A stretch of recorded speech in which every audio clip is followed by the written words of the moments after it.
Mwanzoni mwa filamu tunamwona mwanamke mmoja. Huyu mwanamke anaitwa Sri, alikuwa akivuta mwili wa mwanamke mmoja hivi, yuko hoi, anamwingiza ndani. Ghafla mwili wa mwanamke mwingine uko umeanguka kutoka upande wa juu na kuanguka juu ya gari, lakini hili jambo halikumshtua kabisa. Huyu mwanamke aliendelea na harakati zake kama kawaida, akauburuta ule mwili na kuingiza ndani. Baada ya kuingiza ndani, akaanza kupiga kioo kimoja kilikuwa kikubwa sana ndani ya nyumba yake, huku anapiga kelele akisema kwamba hapana, hapana. Yule mwanamke aliyokuwa anamvuta akawa amemwingiza ndani. Mara akawa amamka ghafla, fahamu zimemrudia. Sri akawa amemkabili vikali sana huyo mwanamke, akiwa anamwambia kwamba wewe kwa sasa hauna faida tena kwangu.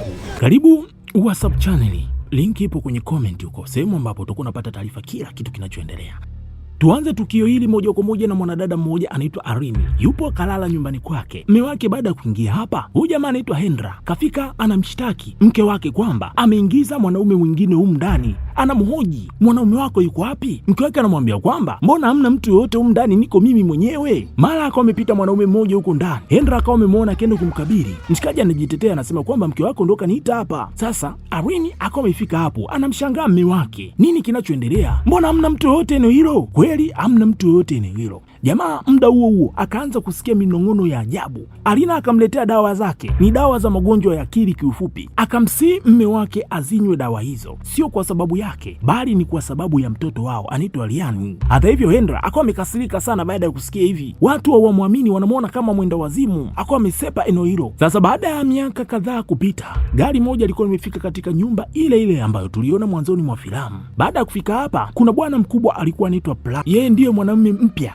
wa Ali, amekwisha kumwoa. Mshikaji kamleta hapa, akawa amemwambia kwamba tuanze maisha yetu hapa kwa sasa. Sasa katika kutembea tembea, Arini akaona picha ya wanandoa wazee ukutani. Akawa amemuuliza mume wake, lakini mume wake hakujibu moja kwa moja. Akasema kwamba nadhani hapa tunaweza tukakaa kwa miezi michache tu, kisha tutaondoka kabisa, tutahamia katika nyumba bora zaidi kuliko hii. Arini akasema nyumba inaonekana nzuri, ni nani aliyokuwa anaitunza muda wote hii nyumba? Muda huo huo kengele ikawa imegongwa mlangoni, si mwingine bali alikuwa ni Bi Sri kafika hapo. Plama akawa amemtambulisha Arina kwa huyu mwanamama. Sri akajitambulisha kwamba yeye ndo mlezi wa nyumba hii, alikuwa akiitazama na kuitunza kwa muda mrefu. Wakapiga story. Arina akawa amemuuliza Sri kwamba umetunza hii nyumba kwa muda gani? Sri akajibu kwamba sio muda mrefu sana, nimekaa kwa kuitunza hii nyumba karibu miaka 35. Sri anasema yeye anaishi nyumba ya nyuma tu, ukiacha nyumba hii ambapo wao wanakaa. Usiku huo baada ya kumlaza Ariani akatoka chumbani. Plum akamwambia kuwa amepata shule ambayo ni ya karibu sana kwa ajili ya huyo mtoto. Akapendekeza kwamba atapelekwa huko ili kijana asikae akabweteka. Alina akawa amemshukuru sana kwa wema wa huyu mwanaume kwa kumjali huyu mtoto kama mtoto wake wa kumzaa. Plum akamwambia kwamba hata hivyo nina mshangao kidogo kwa ajili yako. Akawa amemchukua na kumpeleka katika chumba kingine na kwenda kumuonyesha mashine ya kushonea. Binti akawa amefurahi sana na akawa amemshukuru kwa dhati. Siku iliyofuata Liani akaonekana akiwa anacheza na mtoto wa jirani, na Alina akawa amewakumbusha kwamba wawe waangalifu, wao sio kina Jumo. Watoto ikabidi kubadilisha mfumo wa kucheza, wakaanza kucheza mchezo wa kujificha. Ukawa ni wakati wa Aliani kwenda kujificha. Kijana akawa ametafuta sehemu ya kwenda kujificha. Baada ya kufika hapo akawa amejifungia kabisa. Sasa akiwa hapo akaona kuna komeo sakafuni. Kwenye kulifungua, Aliani akawa amedondokea ndani ya hicho chumba. Ni chumba cha siri. Akiwa huko akaona kuna kitu kimefunikwa na kitambaa cheupe. Alipofunua akaona ni kioo kimoja kikubwa sana kiko hapo. Dogo akiwa hapo anachezea, anaiona sura yake, anaenjoy. Akasikia kuna sauti inagonga gonga. Akiwa hapo anaangalia kwenye kioo, anaona taswira yake, inamtisha tena. Dogo akawa amepiga kelele lakini hakuwa anasikika kabisa. Wakati huo mama yake Liani anamuuliza yule mtoto wa jirani kwamba Liani yuko wapi? Dogo anasema nimemtafuta sana kila sehemu, sijamuona, sijui kajificha wapi. Alina ikabidi kuanza kumtafuta mtoto wake, tafuta nyumba nzima hakuona. Binti akaingiwa na hofu kubwa sana. Mtoto wa jirani mwenyewe anatafuta mpaka analia. Plani alipofika hapo akawa ameelezewa tukio, hivyo ikabidi kuanza kumtafuta Liani. Wakamtafuta. Kwa bahati nzuri Plani akawa amefanikiwa kupata kile chumba ambacho Dogo alikuwa amejificha huko. Wakampata Dogo, alikuwa amepoteza fahamu. Baada ya muda mfupi Liani akawa amezinduka. Alini akawa amepumua kwa ahueni. Mara hiyo Bisri akawa ameingia ndani ya nyumba. Plani akawa amemwomba huyu mwanamama abaki nao kwa usiku huo ili amtazame mtoto wake Liani. Bisri akiwa na wasiwasi akawa amebaki tu hapo. hakusema neno lolote. Usiku huo familia ikiwa imelala, Liani akasimama usingizini kwa namna ya ajabu, akaanza kutembea polepole akiwa usingizini hivyo hivyo, na anafuata sauti ya mtu fulani akiwa anamuita. Kwa muda akawa amemuona B3 kasimama pembeni, akatabasamu na kumuonesha ishara kwamba Liani amfuate, na Liani kweli akaanza kumfuata polepole upande huo. Baada ya muda Plani alivyoamka akawa anasikia sauti ya piano hilo, akatambua Liani hayupo kitandani, hivyo akaanza kumfuata. Kwenye kutembea tembea akawa amekanyaga toi la kuku likatoa mlio, akawa amelichukua akaliweka pembeni, akaamua kufuata ile sauti ya piano. Akamkuta Liani kasinzia anagonga kichwa chake kwenye piano. Muda huo Liani akawa amefika hapo, anamuuliza Plan nini kinachoendelea. Wakuwa wamemchukua Liani na kumrudisha chumbani. Asubuhi iliyofuata Plan ikabidi kumuuliza mke wake kwamba je, Liani huwa anakuaga na tatizo la kutembea usingizini? Liani akawa amekataa, akasema hajawahi kabisa kumuona na hilo tatizo tangu kumzaa mpaka kufika katika umri huo. Muda huo Sri akawa amefika tena hapo, akamjulisha Plan kwamba wafanyakazi aliowaomba waje wamefika. Mshikaji akawa ametoka pamoja na huyo bibi hapo. Muda mfupi wa wale wafanyakazi wakawa wameingia kwenye kile chumba cha siri na kukichukua kile kioo mahali ambapo kilikuwa kimewekwa kule na kukiweka kwenye chumba kingine. Sasa mwanamama Irene akawa amemuuliza mme wake, hiki kioo kimetoka wapi? Muda anauliza hili jambo, taswira yake iko kinyume na yeye, yani haifuati matendo yake. Akahisi kabisa kuna kitu cha ajabu kinaendelea kuhusiana na hiki kioo. Plan kakichukua kile kioo na kukiweka kwenye sehemu moja hivi ili kitumike. Irene akawa amemuuliza, jamaa akawa amesema kwamba kama hujapenda hiki kioo tunaweza kukirudisha kwenye kile chumba ambako kimetoka kikakaa kule. Irene akasema kwamba sio kwamba hajakipenda, lakini anahisi kama kuna kitu sio kizuri. Muda huo mwanamama Sri akadakia na kusema kwamba hicho kioo ni kikongwe, ni kioo cha zamani, lakini bado kinaonekana ni kizuri, kiko katika hali nzuri kabisa, na kama kukitupa hiki kioo kitatupa hasara tu. Irene akawa amekubali kukihifadhi hicho kioo katika chumba hicho walichokiweka. Baadaye Irene akiwa anafanya kazi yake anashona kama kawaida, kengele iko imelia mlangoni, akawa ametoka kwenda kutazama. Baada ya kufika hapo anamuona ex mme wake yuko hapo, Hendra. Sasa huyu mwamba kafikaje hapa? Akiwa bado anajiuliza, ikawa amegundulika kwamba mshikaji kafika hapa baada ya kugundua kwamba Irene aliyekuwa mke wake ameolewa na mwanaume mwingine anaitwa Plum. Sasa baada ya kuwa amepata hii taarifa, mshikaji alimanusura ajidhuru, hivyo ndo maana amefika hapa, anamuhitaji huyu mwanamama Irene amruhusu amuone kijana wake. Yani Liani amemisi mtoto wake, anataka kumuona, lakini Alina akamwambia kwamba Liani hayupo hapa, yuko shuleni, bado muda wa kutoka hujafika. Muda huo Liani akawa ametoka nje. Hendra akawa amezungumza na mtoto wake kwa upendo mkubwa na akawa amempatia zawadi alikuwa amemletea hapa. Akamwambia kwamba mimi kwa sasa nakaa katika hoteli karibu na hili eneo, vipi tunaweza kuambatana pamoja na wewe, nimekumisi sana mwanangu. Mtoto akawa amekubali, lakini mama yake akajaribu kukataa. Mtoto akawa amesisitiza sana, amemkumbuka baba yake, anahitaji kwenda kucheza na baba yake, kwa muda mchache tu atarudi. Siri akawa ameingilia maongezi haya na akawa amemuuliza huyu mwanamama Irene kwamba Hendra ndiyo baba wa mtoto. Kama ni baba wa mtoto, mimi nitaenda kumwandaa mtoto ili aondoke na baba yake, watarudi tu. Baada ya kuzungumza hivi, Irene hakuwa na namna ya kupinga maneno ya mtu mzima kama Bisiri, hivyo akawa ameruhusu mtoto akaenda kuandaliwa, na baada ya muda akawa ametoka na akatoka na baba yake. Maagizo ni kwamba mtoto anatakiwa kurudishwa nyumbani mapema. Sasa baada ya wao kuondoka tu, matarajio yakawa ni kinyume. Ikafika usiku, mtoto hajarudishwa nyumbani. Binti anampigia jamaa simu, jamaa hapokei simu. Plani alivyorudi nyumbani hapo akawa ameambiwa kila kitu. Kwa bahati nzuri mwanamama huyu alikuwa anakumbuka jina la hoteli ambayo baba yake Liani alitaja, hivyo akawa amejiandaa ili kutoka kwenda kwenye hoteli hiyo. Wakiwa ndani ya gari, Hendra akawa amefika hapo kamleta Liani na mvua ilikuwa inanyesha. Irene akawa amemuuliza Hendra kwamba kwa nini ulikuwa upokee simu zangu? Hendra akaeleza kwamba alikuwa anaendesha pikipiki na sio salama sana kuongea na simu wakati unaendesha. Irene akawa amemsukuma mshikaji, hataki kabisa mazoea na mtoto wake. Hendra akawa ameuliza au niamini? Irene akamjibu kwamba kama nisingekuamini basi ndoa yetu isingedumu hata kwa miaka 5, lakini hujawahi kabisa kufanya mimi pamoja na mwanangu kujihisi kama tuko salama katika mikono yako. Akawa amemsihi mshikaji kwamba asimsumbue tena na wala asirudi tena hapa. Hendra akawa amemshika mkono akimwambia kwamba ukumbuke kwamba Liani ni mwanangu, nina haki ya kumuona. Irene akawa amemuita mme wake. Plum akawa ameingilia kati, akawa amemchukua na kumuingiza ndani, kisha akawa amefunga mlango. Baadaye Irene akiwa amelala akaota ndoto ya kutisha, akajikuta kalala kitandani, lakini huko juu ya mlima, huku kile kioo kikubwa kiko karibu na yeye. Mwanamke mmoja amekaa kando hapo akiwa na binti zake wawili. Ghafla mmoja binti wake akawa amekimbia moja kwa moja kuelekea kwenye kile kioo na kuingia ndani yake. Irene akiwa anashangaa, anageuka kuangalia kwa yule mwanamke na yule binti mwingine walipokuwa wamekaa wametoweka. Alivyoangalia vizuri kwenye kile kioo, anaona taswira yake kama imebadilika, anaona kama ni mwanamke mwingine kabisa kwenye kile kioo, na mwanamke anayeonekana kwenye hichi kioo ni mwanamke yule yule ambaye tulimuona B3 akiwa anamvuta kumuingiza kwenye nyumba yake mwanzoni mwa hii filamu. akaenda bafuni kunawa uso. Mara taa zikaanza kuzimazima, balbu ikawa imepasuka, akaona kitu kimepita nyuma yake, akaenda kuangalia ni nini hicho. Akapiga kelele baada ya kuona mwanaye amenaswa ndani ya kioo, yani Liani kaingia ndani ya kioo, anaomba msaada. Aline anapiga kelele, anajaribu kumuuliza umeingiaje ndani humo. Mama akachukua kitu ili kujaribu kupasua kile kioo, lakini kioo wapi, kuja kuangalia kioo kiko kizima akijapasuka na Liani hayupo eneo hilo. Aline akawa amepiga kelele na kioo hicho kiko kimemwangukia. Mwanamama huyo akawa ameshtuka tena kutoka ndotoni, akanyanyuka moja kwa moja kwenda kuangalia mwanaye kwenye chumba alichokuwa amelala. Mtoto wake hayupo ndani hapo. Akasikia kelele tena upande wa chini, akaenda huko akakuta mtu mmoja akakaa kwenye kiti cha kunesanesa anacheza cheza hivi. Baada ya kuzunguka kumwangalia vizuri, akamwona ni B3 yuko hapo anambembeleza mtoto Liani. B3 akasema kwamba alimuona Liani akiwa anatembea akiwa usingizini, hivyo ndo maana akawa amemchukua na kukaa naye hapa. Binti akawa amemchukua mtoto wake na kumpeleka ndani. Tukio lililofuata likamwonyesha Aline akiwa kwenye video call na mteja wake. Huyu mteja wake anaitwa Luluki. Huyu dada anatoa maelekezo kwamba ana gauni lake ambalo alishonewa na huyu fundi Aline,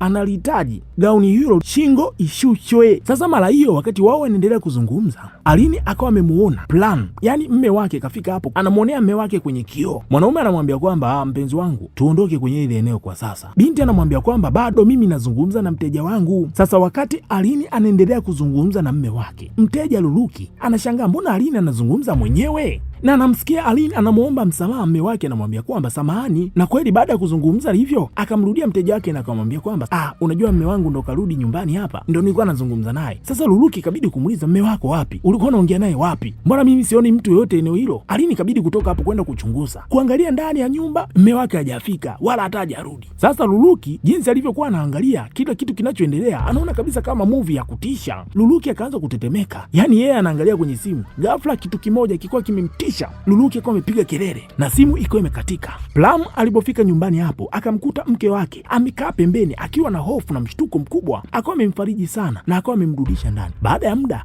Aline ikabidi kukitazama vizuri kile kioo, ni nini kinachoendelea. Muda anakikodolea macho akasikia kuna sauti kama kuna mtu anagonga gonga ndani ya kioo. Ikabidi kukichunguza vizuri, akaangalia mpaka ya nyuma ya kioo. Ghafla simu yake ikawa imeita, ni mme wake Plum kampigia, anamwambia kwamba mke wangu unakaribia kufika nyumbani. Vipi kuhusiana na Liani, anaendeleaje? Aline ndo anashtuka, kwani Liani huko pamoja naye huko? Mimi najua muda wote mko naye. Plum akasema kwamba nimekumbuka, nilimwomba B3 amtazame kwa sababu mimi nilitoka. Aline akatoka hapo moja kwa moja kwenda kumtafuta mtoto wake, akamkuta kwenye nyumba ya B3 kweli anacheza na mtoto mwingine yuko hapo. Aline akamwambia Sri kwamba kuanzia sasa ninahitaji wewe unijulishe unapomchukua mwanangu kumpeleka mahala popote. Sri akawa ameomba msamaha kwa sababu mme wake Aline alikuwa anajua kwamba yeye amemchukua mtoto kwa ajili ya kumwangalia. Basi Sri akawa amemwambia Aline aingie ndani. Sasa Aline akiwa hapo akawa ameiona tena ile picha ya wale wanandoa ambao aliiona kwenye nyumba ambayo yeye anaishi. Akawa amemuuliza Sri kwamba hawa watu ni wale wale. Sri akasema kwamba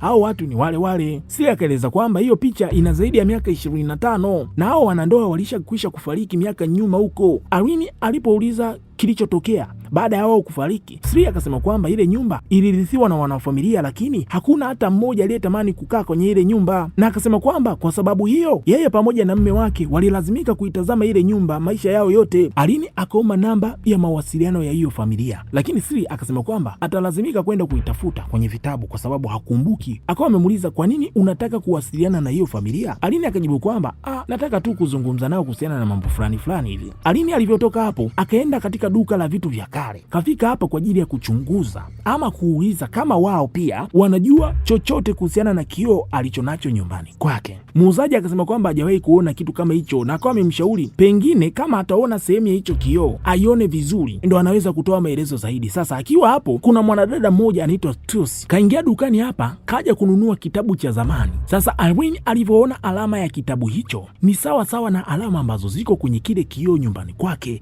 akaanza kumfuatilia udada Tusi. Baada akafika mahali akaacha kitabu juu ya meza na akaenda chooni. Wakati huo Irene ikabidi kukaribia hiyo meza kwenye kutazama vizuri kile kitabu. Ghafla Tusi akawa amerudi hapo na akawa amemuuliza, vipi, mbona ulikuwa unanifuatilia? Irene akasema kwamba nimevutiwa sana na cover la hichi kitabu. Irene akamwambia kwamba kuna kioo kiko nyumbani kwangu, ni kioo cha zamani sana na kina alama sawa sawa na alama ambazo ziko kwenye hichi kitabu. Akaongeza kwamba tangu ahamie kwenye ile nyumba mambo ya ajabu yameanza kutokea na anahisi kabisa kuna kitu kibaya kinaendelea nyuma hicho kioo. Tusi anamsimulia Irene kuhusiana na tukio ambalo liliwahi kumkuta dada yake. Dada yake anaitwa Sarai, ambaye aliwahi kumpigia simu akiwa na hofu kubwa sana, akidai kurudia maneno yale yale, kioo kioo kioo kioo, naomba msaada mdogo wangu, naomba msaada mdogo wangu. Binti Trucy akawa amefungua kile kitabu na kumuonesha Irene mchoro wa kioo kilichomo kwenye hicho kitabu. Kinafanana kabisa na kioo ambacho yeye kiko ndani kwake, jambo lilomwacha Irene akiwa ameshtuka sana baada ya kuona hili tukio. Moja kati ya kitu ni kusanue, huyu Sarai dada yake Trucy ndio mwanadada ambaye tulimuona mwanzoni mwa hii filamu akiwa anaburuzwa na mwanamama Siri kwenye ile nyumba ambayo huyu mwanamama Irene anaishi kwa sasa. Baada ya Irene kurudi nyumbani siku hiyo, mwanadada Luluki yule mteja kafika hapa moja kwa moja, amelivaa lile gauni ambalo ameshonewa na huyu mwanamama, anahitaji lishushu shingo kidogo. Irene akawa ametoka hapo kwenda kutafuta kitambaa ili aje amuoneshe Luluki. Luluki akiwa hapo akaona kioo kimefunikwa na kitambaa, akaondoa kile kitambaa. Irene aliporudi akaona kioo kimefunuliwa, akawa ameingiwa na wasiwasi, lakini aliendelea kumhudumia tu Luluki, ila kakaza moyo. Baada ya muda, Irene alipojaribu kukifunika kile kioo akamwona tena yule mwanamke ambaye alimuona kwenye ndoto. Irene akakagua nyuma ya kioo, hakuna mtu eneo hilo, na yule mwanamke kwenye kioo anamsogelea, anamuona kabisa, na yule mwanamke anamwambia kwamba usimwamini mme wako. Sasa mwanaume ambaye anatajwa hapa asimwamini huyu mwanamke ni Hendra, sio Pram. Anarudia maneno hayo. Sasa Irene akiwa anamsikiliza kwa makini, na Luluki na yeye anashangaa nini tena kinachoendelea, mbona huyu dada anaakti kama chizi tena kwenye kioo hiki. Sasa wote wakiwa wanaangalia kwa mshangao, Hendra akawa ameingia hapa, akawa amewashtua wote wawili. Unatakiwa kukumbuka kwamba ile taswira kwenye kioo ilikuwa inamwambia Irene asimwamini huyu baba. Hendra akafika hapo amejeruhiwa, sijui nini kimemkuta huku. Huyu jamaa na harakati akawa ameomba msamaha kwa kile kilichotokea hapo awali. Liani alivyomuona baba yake yuko hapo akawa amefurahi sana. Hendra akawa amempatia zawadi mtoto wake, akamwomba Liani watoke kidogo waende kucheza, amemisi mtoto wake, lakini hili jambo Irene hakuruhusu kabisa litokee, akakataa kabisa. Sasa kwenye purukushani, Plam akawa ameingilia kati, akamsukuma Hendra pembeni. Irene akawa ameondoka hapo. Plam akawa amemwamuru Hendra aondoke ndani kwake, hataki kabisa kumuona. Sasa wakati Hendra anatoka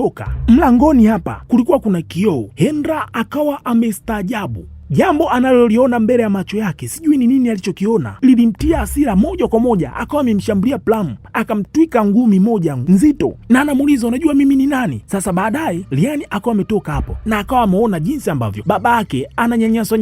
Liani akabaki analia, anamwambia mama yake kwamba kwa nini hamuhitaji mimi niende na baba yangu kucheza, nimemisi baba yangu. Plam sio baba yangu, kuanzia leo mimi sitamsikiliza tena Plam. Baadaye Liani alipotoka hapo kenda kumuomba msamaha mume wake mpya huyu, akapendekeza kwamba pengine Liani apelekwe kwa mwanasaikolojia wakamtazame, asije kuwa amerithi akili sawa na baba yake. Baba yake ni kama mwenda wazimu, anadai kuwa anaona vitu ambavyo watu wengine hatuvioni na anasikia vitu ambavyo watu wengine hatuvisikii. Ndiyo sababu ya mimi kuachana na yule mwanaume. Kwa hiyo huyu mwanamke alimwacha yule mwanaume akiamini kwamba ana magonjwa ya akili. Plam akawa amemfariji tu mke wake na akawa amemkumbatia. Baadaye Irene akiendelea na kazi zake kama kawaida, anashona nguo za watu. Mara akasikia tena sauti ya kitu kinagongwa, akaona taswira ya mwanamke mzee ikiwa inatembea kwenye kioo. Irene alivyoenda kuangalia akagundua kwamba Bisri alikuwa akitoka nje ya nyumba. Akarudi kwenye kioo, akakikagua vizuri, akaweka sikio ili asikilize vizuri. Ghafla maneno yakaanza kujitokeza juu ya kile kioo. Irene akajaribu kuyafuta yale maneno hayafutiki. Baadaye tunaonyeshwa Hendra akiwa shuleni anamtazama mtoto wake akiwa darasani, anafurahi sana kumuona kijana wake. Irene akawa mawasili hapo. Sasa mshikaji ilibidi kuja kumuona mtoto wake darasani huku kwa sababu ameona kabisa kwenda kule nyumbani mieyusho ni mingi. Irene akawa amemuuliza Hendra kwamba kwa nini umekuja shuleni hapo kumuona Liani, au ni kwa sababu huwezi tena kuja nyumbani kule? Kisha akawa amemhusisha mshikaji huyu mambo yote ambayo anayapitia pale nyumbani, na akawa amemuuliza Hendra kwamba kwani huwa unaona nini kwenye ndoto au maono yako? Hendra akawa amemuuliza kwa nini leo unataka kujua kuhusiana na hilo jambo. Irene akamuonesha picha ya maneno ambayo yalijitokeza kwenye kioo kabla ya kufika huku. Mshikaji baada ya kuona hivi akawa amempa vile vidonge vya akili huyu mwanamke. Si wao huwa wanaamini yeye anakuwaga na magonjwa ya akili, chukua vidonge unywe. Lakini binti Irene akawa amemwelekeza kwamba kuna vitu ambavyo yeye mwenyewe haviamini kabisa vinavyoendelea kwenye ile nyumba. Sasa mshikaji baada ya kuyatazama haya maneno akagundua kwamba hii ni kodi. Mshikaji ikabidi kuingia darasani akapiga vizuri kuichambua hii kodi kwa mbili vikaisha. Akamwambia kwamba hii ni Angram, ni majina ya watu yamefichwa kwa siri, na akawa amemwambia kwamba majina haya ni Wira Nengara pamoja na Sukma.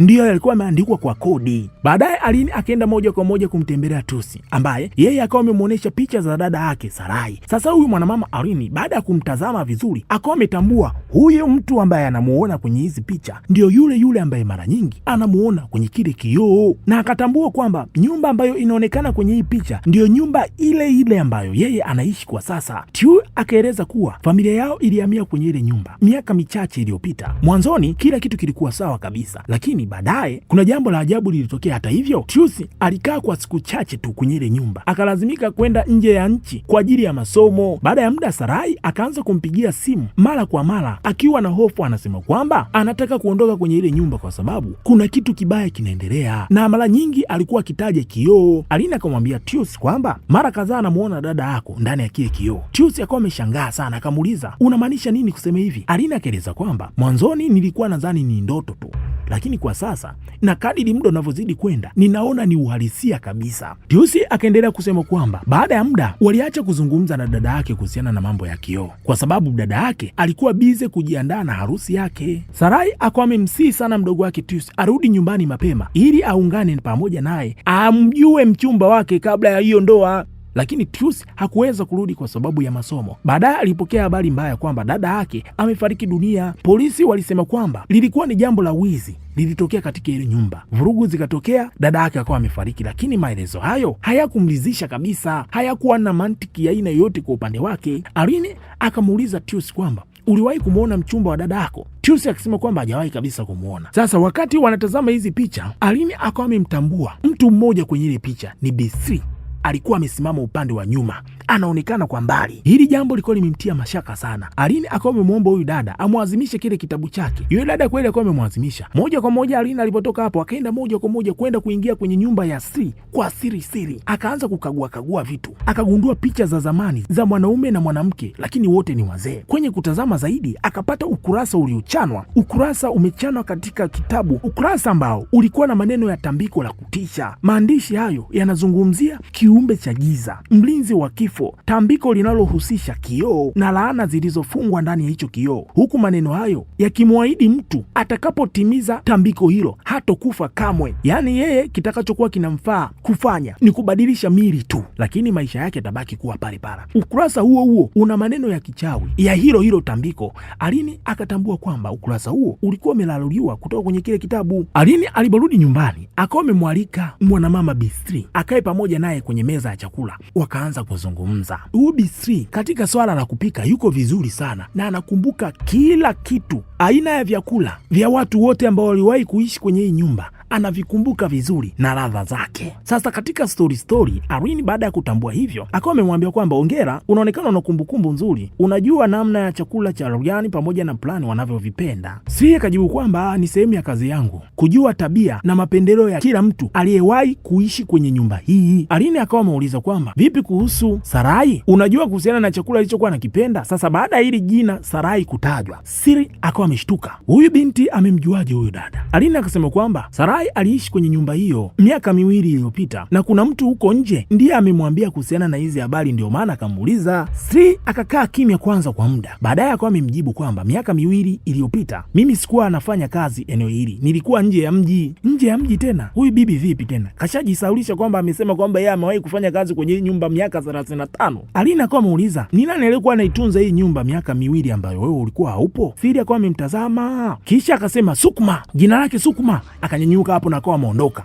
Baadaye Aline akawa amemwambia Plan kuwa ninahisi Siri kuna jambo analificha kuhusiana na hii nyumba. Yaani Sarai aliishi katika hii nyumba miaka 2 tu iliyopita na alifariki dunia, alafu Siri kakaa hapa miaka 35 na hajui chochote kuhusiana na Sarai. Sio kweli, kuna kitu anakificha. Plan akawa amemwambia kwamba Aline kwamba huwezi kumtuhumu mtu bila ushahidi wa aina yote, yawezekana afichi kitu chochote. Mshikaji akawa amenyanyuka akawa amempiga mabusu na akasema kwamba anaenda kazini. Mshikaji baada ya kutoka muda mfupi baadaye, Siri akawa ameingia hapo akakaa karibu karibu na binti Aline, akamshika mkono kwa upole, akamwambia kwamba ninataka kwenda nyumbani binti yangu, lakini ningetamani sana tuambatani pamoja wote, twende wawili. Tukiwa huko kila kitu nitakueleza. Kweli binti akaambatana na Sri. Baada ya kufika hapo, Bi Sri akafunga mlango na funguo yake akaenda kuificha sehemu moja hivi kwenye kioo, akajifanya kama anatumia kioo, lakini Aline akawa amemuona. Sasa baadaye Aline akamwambia kwamba ninaomba kutumia bafu mara moja. Sasa badala yake Aline akapita kwenye kile kioo, akaichukua ile funguo na akaenda kuificha ndani ya nguo zake. Sasa baada ya kutoka chooni, kafungua tu mlango, akamkuta Sri anamtazama moja kwa moja. Akampa Aline chakula na kinywaji, kisha akamwambia kwamba sasa anaweza kukueleza kila kitu. Sarai aliishi kwenye ile nyumba ambayo nyinyi mnaishi, na aliishi pamoja na mama yake, huku dada yake mkubwa anaitwa Trucy, yeye alikuwa anasoma nje ya mji. Sri akaeleza kwamba Sarai alikuwa ni binti mrembo, lakini hakukizi vigezo na masharti. Aline akawa muuliza unamaanisha nini? Kwanza hapo mwanzo nilisema huyu mtu haumjui. Bi Sri akasema kwamba kuna vitu sikutaka kabisa kuviongelea, lakini kwa sababu umeuliza ninahitaji kukuambia huyu binti Sarai hakutekeleza masharti. Kama angeweza kutekeleza hayo masharti angeweza kuishi milele. Siri akawa amefichua kuwa kioo kilicho nyumbani kwa Aline sio kioo cha kawaida, na kile kioo kinahusu mkataba ama matambiko ya uhamisho wa roho pamoja na mwili, na hiyo ndiyo sababu ya Sarai kufariki. Bibi anasema kwamba mimi sikuwa na chaguo. Sasa umeelewa binti au bado hujaelewa? Siri akasema kwamba unachanganyikiwa kwa sababu wewe ule ukurasa ambao umeuiba katika hii nyumba yangu ni ukurasa ambao unaelezea tambiko hilo hilo. Ungekwisha kuelewa kila kitu kinachoendelea kwenye hiyo nyumba kabla hata ya kuja kuniuliza mimi. Kila kitu ungekwisha kujua kwa sababu ule ukurasa unaelezea kila kitu kinachohusiana na kile kioo. Kwa sasa umenielewa au bado hujanielewa tena? Lakini kuna jambo moja tu natakiwa kujua. Licha ya kwamba umechukua ule ukurasa kutoka kwangu,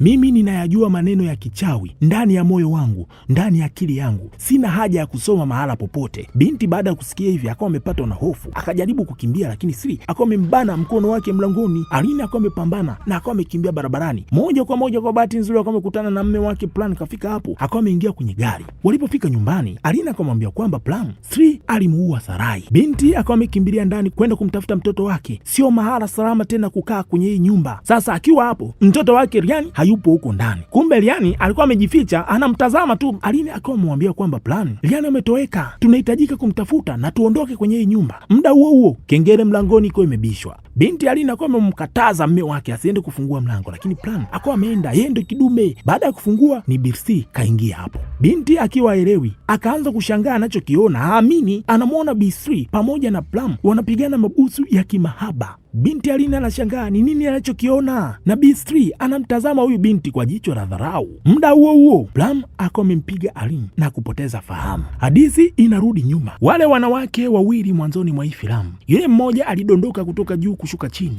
akaangukia juu ya gari. Alikuwa ni mama yake Sarai, na yule ambaye alikuwa anaburutwa na yule mwanamama Sri alikuwa ndo Sarai mwenyewe. Na yule mama yake Sarai aliuawa na Plan, ndiye alimsukuma na kumwangusha kutoka kwenye ile gorofa na kuanguka chini. Na hapa ndipo ukweli unapojulikana kwamba Plan pamoja na Sri ndio watu ambao walijificha kwenye yale maneno ya siri. Yaani Sri ndo Sukuma mwenyewe, na wao ndio walifanya mkataba wa kubadilisha miili ya watu ili wao waendelee kubaki ujanani, waachane na uzee. Huu mwili wa Plan ni mwili ambao ulikuwa ni mwili wa mchumba wake Sarai. Katika wakati wa sasa, Aline alipokuja kuzinduka akaona amefungwa. Alipotazama kwenye kioo akaona wale wanandoa wazee wakiwa wanacheza, hii ikionyesha miili halisi ya hawa watu, Sukuma pamoja na Plan, na uhusiano wao umedumu kwa miaka mingi sana. Sukuma akamwambia mpenzi wake kwamba tuache kuigiza. Akamwambia binti kwamba Plan, mimi ni mme wangu wa ndoa na jina lake la ukweli anaitwa Wira Ningara. Wira Ningara ndiyo roho halisi iliyo ndani ya mwili wa Plan. Baada ya kusema hivyo, Sukuma akawa ameondoka. Plan akaonesha mwonekano wake halisi wa uzee kwenye kioo, na akawa amemwambia Aline kwamba hii ndiyo sababu Hendra siku ile alimshambulia baada ya kumuona kwenye kioo. Mshikaji akasema kwamba na hii ndiyo sababu ya mimi mara nyingi huwa nakwepa kioo kwenye nyumba ya aina yoyote. Mshikaji akawa amemwelezea binti huyu historia yake ya mapenzi na Bi Sukuma mpaka kufika katika umri huu walipo. Akasema kwamba haya yote yalianza baada ya wao kusoma kitabu cha uchawi, kitabu ambacho kinahusu uzima wa milele. Mwanzoni hawakuwahi kabisa kufikiria kwamba wanaweza kutumia njia hiyo, lakini kadiri muda ulivyozidi kwenda, uzee ulivyowakamata, waliamua kufanya makubaliano hayo ya kishetani ili waendelee kuishi maisha mengine zaidi na zaidi, waenjoy mahusiano yao. Siku moja wazee wawili waliingia katika hii nyumba ili kununua hii nyumba. Waliwashambulia na wakafanya ibada yao ya kishirikina, wakamiliki mili yao, wakaendelea kuishi na kuenjoy kwa furaha katika dunia hii. Hata hivyo, baada ya muda uzee ulirudi tena. Kwa hiyo ni lazima mnapozeeka mtafute miili mingine, muingie kwenye ile miili muendelee kuishi. Lakini safari hii Sukma hakuwa na uwezo tena wa kuhamisha roho yake katika mwili mwingine. Binti akawa ametambua kwamba ndio maana Plum hajawahi kushiriki na yeye kilimo mdondoko mara kwa mara, kwa sababu uhalisia yeye ni mzee, ni kizee. Sasa wakiwa wanaendelea na stori, Sukuma ama Siri akawa amefika hapo na kumwambia Plum kwamba Liani hayupo chumbani kwake kule. Plum akaenda kumtafuta Liani. Liani kajificha huko juu kama panya, akatulia. Plum kwenye kuendelea kumtafuta dogo, ghafla simu ya Liani ilikuwa imeita. Liani akawa amezima haraka. Plum akawa amesikia hiyo sauti, akawa ameenda kwenye hilo kabati kwenda kumtafuta, lakini kwa bahati nzuri Sukuma akawa amefika hapo na kumuita. Hivyo mshikaji akawa ametoka hapo moja kwa moja. Liani akawa ametumia nafasi hiyo kumpigia Hendra baba yake na kumwambia kila kitu kinachoendelea kwenye hiyo nyumba. Hendra akawa amesema kwamba nitafika hapo dakika 0 tu, kaza. Baada ya muda Hendra akawa amefika nyumbani hapo. Liani akawa amemfungulia mlango baba yake. Hendra akawa amemuuliza mama yako yuko wapi? Liani akawa amemuoneshea upande wa kioo, kisha akawa amemuonesha Hendra kitabu cha tambiko. Hendra aliposoma kitabu, kinajieleza vizuri kuhusiana na ibada ya uzuri safi unaodumu milele, kioo cha uzuri kinachostahimili umilele, kioo ambacho tambiko lake linategemea sana mwanga wa mwezi mpevu kwa ajili ya kwenda kubadilisha miili na nafsi za watu. Roho zote ambazo zinanyang'anywa miili yao zinaendelea kusalia katika hicho kioo na kukaa humo ndani kama mateka. Baada ya kusoma maneno yote ya msingi, Hendra akawa amemwambia mtoto wake Liani kwamba ajifiche mahali hapo mpaka ambapo yeye atarudi hapo ama mama yake Irene atakaporudi hapo ndipo ajitokeze. Jamaa akawa ametoka hapo na kuingia ndani ya kile kioo. Mara alipoingia tu akawa ameingia katika ulimwengu unaofanana na pango kabisa, na roho nyingi ambazo zimenyang'anywa miili yao ziko hapa. Roho hizo zinalalamika. Muda huo upande wa Irene kafungwa na Sukma pamoja na Plum wanaendelea kutekeleza ibada yao ili wahamishe roho waingie katika huu mwili wa huyu binti. Hendra akawa amesikia kilio cha huyu mwanamke na akawa amemuona Sukma akinywa damu ya Irene, kisha akamlazimisha Irene anywe damu ya Sukma. Sukma akaanza mara moja mchakato wa kuhamisha roho yake. Ghafla Liani akawa ameingia kwenye hili pango, akawa amempiga manati ya jicho Sukma. Muda huo heka zinaendelea. Hendra pamoja na Plum ni prokushani tu. Hendra akaenda kumshambulia Sukma na akawa amevunja ile ibada kabla hajakamilika, akamfungulia Irene, lakini Plum akawa amerudi hapo kumshambulia. Prokushani zikaendelea hapa. Hendra akawa amepambana sana na akawa amemwambia Irene pamoja na Liani wakimbie, watoroke, watoke kwenye hilo eneo, warudi duniani huko. Walipotaka kutoroka, roho moja ikawa imemtokea, inalalamika tu, imezurumiwa. Sasa kwa uoga Irene akawa ameangukia kwenye shimo. Kabla hajapanda kutoka hapo, Sukma akawa amemshambulia Liani, akawa amepoteza fahamu.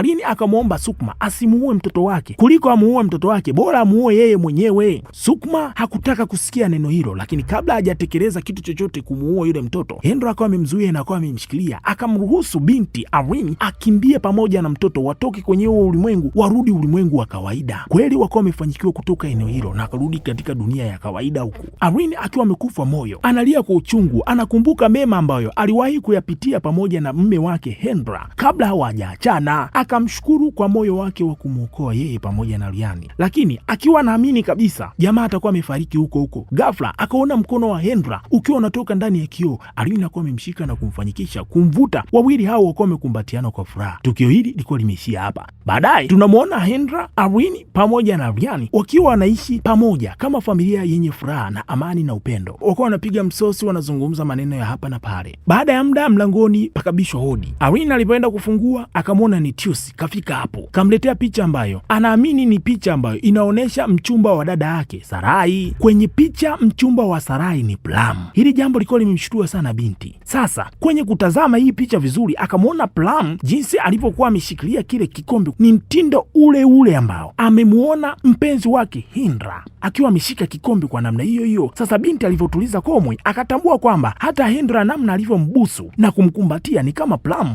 akawa amehisi kabisa. Hapa akapigwa changa la macho. Muda huo Hendra akawa amefika hapo na kuwa amemkumbatia binti, anamuuliza kuna shida gani? Sasa binti Irene alihisi kabisa kuna jambo halipo sawa na akawa anamwangalia Truth kwa jicho ambalo limejawa na wasiwasi. Truth akahisi kabisa hapa kuna kitu hakipo sawa, lakini ikabidi kupiga kimya tu. Sasa ilikuwaje Plum anaishi katika mwili wa Hendra? Katika tukio la mwisho tunaonyeshwa ukweli kwamba Plum aliweza kufanyikiwa kuitoa roho yake na kuingiza katika mwili wa Hendra. Alivyotoka hapo akaenda kwa Sukma kwenda kumfariji na kwenda kumtuliza ili amtafutie mpenzi wake mwili mwingine auingize huko, lakini Sukma akasema kwamba haya yote mimi nimekwisha kuanza kuyachoka, sitamani tena kuendelea kuishi katika maisha haya, utambua ukweli kwamba mimi ninakupenda na nitaendelea kukupenda. Sukma akawa amejiua hapo hapo mikononi kwa mpenzi wake. Hataki tena kuendelea kuishi maisha ya namna hii. Irene anajua ukweli kwamba huyu sio Hendra wake bali ni Plum na ni mme wake, wamekwisha kuoana. Usisahau kushare, kulike na kucomment. Subscribe. Karibu Swahili Maktaba,